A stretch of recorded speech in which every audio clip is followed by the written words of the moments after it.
ప్రభుత్వం మాట్లాడినటువంటి మాటలకి మేము తీవ్రంగా నిరసిస్తా ఉన్నాం.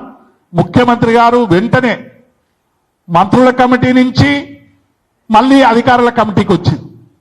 గతంలో మా కోదండరామ్ గారు, మేము జేఏసీలో చాలా మంది జేఏసీ నాయకులను కూడా ఇక్కడ ఉన్నాం. కోదండరామ్ గారిని, చిన్నారెడ్డి గారిని ఉద్యోగుల సమస్యలు పరిష్కరించడానికి మీరు ప్రయత్నం చేయండి రేవంత్ రెడ్డి గారు చెప్పింది. మరి కోదండరామ్ గారికి, చిన్నారెడ్డి గారికి అనేక రిప్రజెంటేషన్లు కూడా ఇచ్చారు. మరి ఆ కమిటీ అయిపోయిందో తెలియదు. మళ్ళీ మంత్రుల కమిటీలో కేశవరావు గారు ఇంక్లూడ్ అయినరు. ఇవన్నీ పరిణామాలు చూస్తూ ఉంటే మరి ధర్నాలు చేసే బదులు మీరు 2 గంటలు ఎక్కువ పని చేయండి అని కూడా ఇటీవల ముఖ్యమంత్రి గారు అన్నారు. మేము ఏమంటున్నామంటే ఆవేదన చెందినటువంటి ఉద్యోగులు కానీ ఒక ప్రజాస్వామ్యబద్ధంగా, రాజ్యాంగబద్ధంగా ధర్నా చేసే హక్కు కానీ, సమ్మె చేసే హక్కు కానీ, నిరసన తెలిపే హక్కు కానీ ఉంటుందనేటువంటి విషయం కాంగ్రెస్కు తెలియంది కాదు.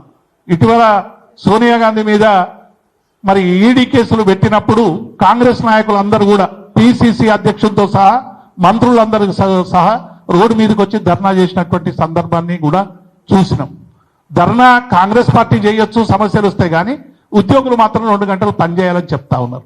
ఇది ఏ ద్వంద్వ వైఖరి అనేటువంటి విషయాన్ని మేము ఈ సందర్భంగా గుర్తు చేస్తూ ఈ ప్రభుత్వాన్ని, ఈ డిమాండ్లన్నీ కూడా ఏవైతే ఫైనాన్షియల్ డిమాండ్స్ మేము నాంచివేత చేస్తాం, పెన్షనర్లకు ఇప్పుడు డిఏ ఇవ్వకున్నా పర్వాలేదు, ఏది ఇవ్వకున్నా పర్వాలేదు, నాన్ ఫైనాన్షియల్ మాత్రమే ముందు పెట్టండి అనేటువంటి వ్యాఖ్యలు కూడా సరైనవి కావనేటువంటి విషయాన్ని మేము ఈ సందర్భంగా గుర్తు చేస్తూ